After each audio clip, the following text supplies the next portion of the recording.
विधान भवनाचं कामकाज हे नेहमीप्रमाणे 11 वाजता सुरू होतं आणि या ठिकाणी प्रचंड गर्दी असते।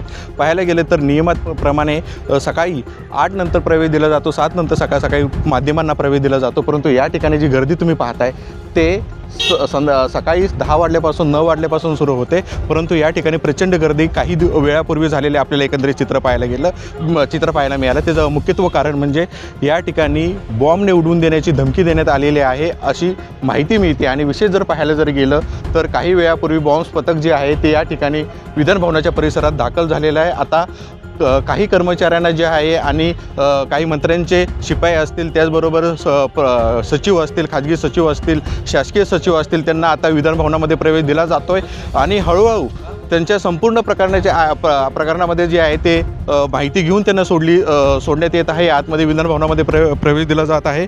एकंदरीत आपण हे चित्र पाहतोय की या ठिकाणी पोलीस फाटा देखील आहे ना, तो फौज फाटा तैनात करण्यात आलेला आहे। मोठ्या प्रमाणात या ठिकाणी जे आहे ती सुरक्षिततेच्या बाबतीत काळजी घेताना आपल्याला एकंदरीत पाहायला मिळते।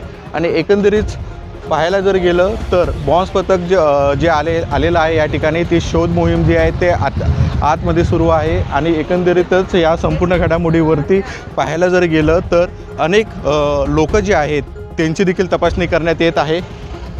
अनेकांच्या वैयक्तिक पासेस बरोबरच ओळखपत्र देखील तपासलं जात आहे। आणि एकंदरीत या ठिकाणी मोठ्या प्रमाणात या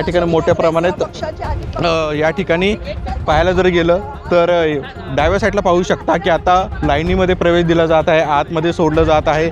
आणि उजव्या बाजूला पाहिलं तर पोलिसांची एक गाडी देखील दिसते। त्या ठिकाणी बॉम्ब पथक जे आहे ते या ठिकाणी स्क्वॉड आलेला आहे। आणि एकंदरीत आता शोध मोहीमच्या माध्यमातून नेमकी कोणती माहिती समोर येते ते पाहणं तितकंच महत्त्वाचं आहे। काही ठिकाणी या ठिकाणी लोक जमलेले आहेत, आपण त्यांच्याशी थेट बातचीत करूयात। सर, तुम्ही किती वाजता या ठिकाणी आलेले आहेत आणि किती वेळेपासून उभे आहात या ठिकाणी?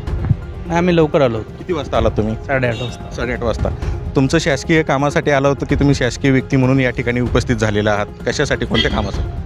विधान भवनचा स्टाफ आहे। विधान भवनाचा स्टाफ आहे। तरी देखील तुम्हाला अद्यापही पोलिसांनी काही सूचना दिलेल्या आहेत का की येण्याच्या पूर्वी आता तुमचं ओळखपत्र देखील तपासलं जाईल वगैरे, असं काही सूचना? आम्हाला तसं काही नाही। काही सूचना वगैरे काय दिली? एकंदरीत हा प्रकार तुम्ही पाहू शकता की या ठिकाणी गाड्या ज्या असतात ते मंत्र्याच्या येत असतात, रहदारी सुरूच असते। सायंकाळी 8 वाजेपर्यंत, 9 वाजेपर्यंत, 10 वाजेपर्यंत हे चालूच असतं। जोपर्यंत सभागृह सुरू असतं तोपर्यंत या ठिकाणी रहदारीचा ही आहे ती गर्दी वाढतच असते। आणखीन काही लोक आहेत, आपण त्याची थेट बातचीत करूयात। सर, काय सांगाल, तुम्ही किती वाजता या ठिकाणी आलेले आहात? आम्ही आलो 9 वाजता। 9 वाजता आलेला आहात? या पुढे या गाडी 9 वाजता आलेलात आणि काय म्हणजे तुम्हाला अडवलं या ठिकाणी? थांबायला सांगितलं, थांबवायला सांगितलेलं आहे। माहितीच नाही काय आहे ते आम्हाला। म्हणजे असं माहिती मिळते की अनेकांची जी गर्दी आहे या ठिकाणी पाहायला मिळते आणि या ठिकाणी बॉम्बने उडून देण्याची देखील माहिती मिळते हा परिसर जो आहे। तर मला एकंदरीत तुम्हाला विचारायचे आहे की या ठिकाणी आल्यानंतर तुम्ही पोलिसांना आत सोडण्यासाठी बोलणी केली होती का की आत प्रवेश करण्यासाठी वगैरे जाण्यासाठी? सर्वजण थांबले आम्ही म्हणून आम्ही बाहेरच थांबलो। कुठून आलात तुम्ही? मी मंत्रालय कर्मचारी, पण कुठल्या विभागातून? इथून मंत्रालय सर्वंट क्वार्टरमधनं। एकंदरीत पाहायला गेलं तर एकंदरीत हे वेगळं चित्र आपल्याला पाहायला मिळतं, कारण लोकांच्या आपण प्रतिक्रिया जाणून घेतोय की काही लोक जे आहेत ते सकाळी आलेले आहेत। आणि त्याचबरोबर जर पाहायला गेलं तर आता विधान भवनामध्ये प्रवेश दिला जातोय। बॉम्ब पथक जे आहे ते या ठिकाणी आलेले आहे आणि बॉम्ब पथक जे आहे ते या कशा प्रकारे शोध मोहीम करताना काही माहिती मिळते का ते पाहणं तितकंच महत्त्वाचं आहे। कॅमेरामॅन संतोष कडलकसह मी प्रसंजित जाधव, LS मराठी, मुंबई।